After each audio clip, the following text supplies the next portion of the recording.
Friends नमस्कार आपण मानकु मोर channel Indian flavour को बहुत बहुत स्वागत जनाऊँगी। फ्रेंड्स आज मु आनी आपण मानक पई निमकी रेसिपी मार्केट परी घरे बनातु। यही निमकी जदि भल लगे गोटे लाइक करदेवे, नुआ थिले चैनल टी को सब्सक्राइब करदेवे। तो चलतु रेसिपी टी को स्टार्ट करिबा।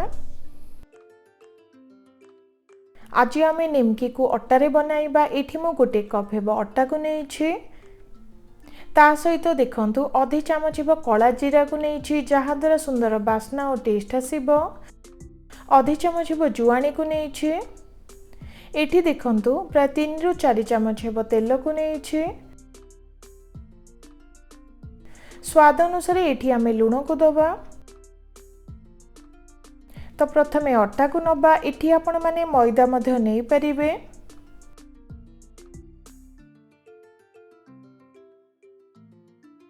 अटा को देला परे एबे सेथिरे कला जीरा और जुआनी को देई दबा। ता सहित स्वाद अनुसार एठी मु गोटे चामच हेबो लूण को देउछि। आपण माने स्वाद अनुसार एठी लूण को देबे।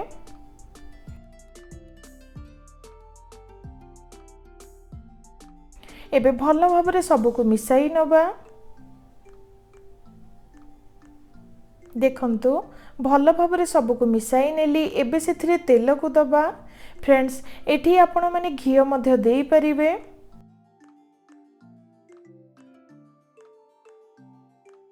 तेल को देला परे अटा सह भल भाबरे चकटी नबा।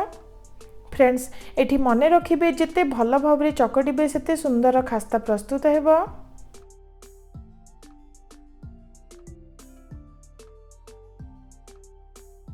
किछि समय पर देखंतु तेल अटा सह भल भाबरे मिसी गलानी। अल्प टिके पानी देई टिके काठुआ करी चकटी नबा। फ्रेंड्स एठी मने रखिबे चकटा टिके पानिया होई जाए तो निमकी ठीक से हेबो नाही। तो टिके काठुआ करी ही चकटी नेबे।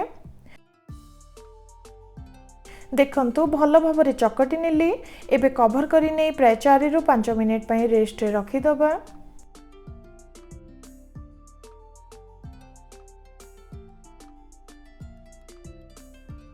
फ्रेंड्स प्राय 5 मिनिट पर देखंतु डोटी हल्का टिके नरम लागुछि। पुणी थरे हल्का टिके चकटी नेउछि। एबे दरकार हिसाब रे डो को नबा। रुटी जेपरी बेलु छंती सेही परी रुटी शेप रे बेली नबा।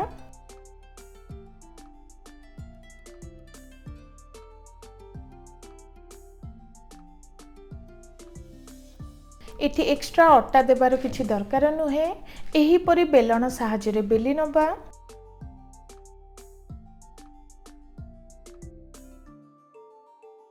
देखंतु रुटी परी बेली नेली।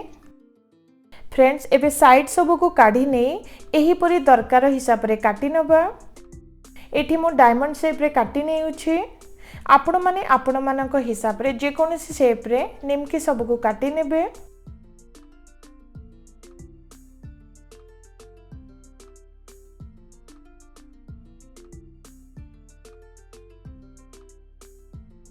देखंतु छाणीबा पई निमकी आमर रेडी हे गला। देखंतु अधिका मोटा नुहे कि अधिका पतला नुहे, एही परी ही रहिबा दरकार।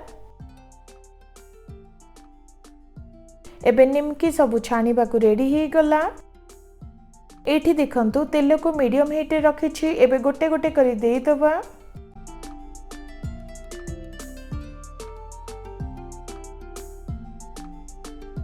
फ्रेंड्स टिके क्रिस्पी और बादामी रंग हेला जाए निमकी सब को छानी नबा।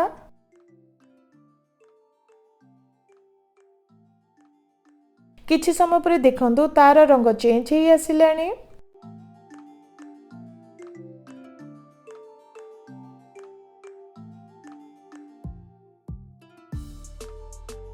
प्राय 3 रु 4 मिनिट पर देखंतु पूरा बादामी रंग और क्रिस्पी लागुची। निमकी आमर रेडी हे गला।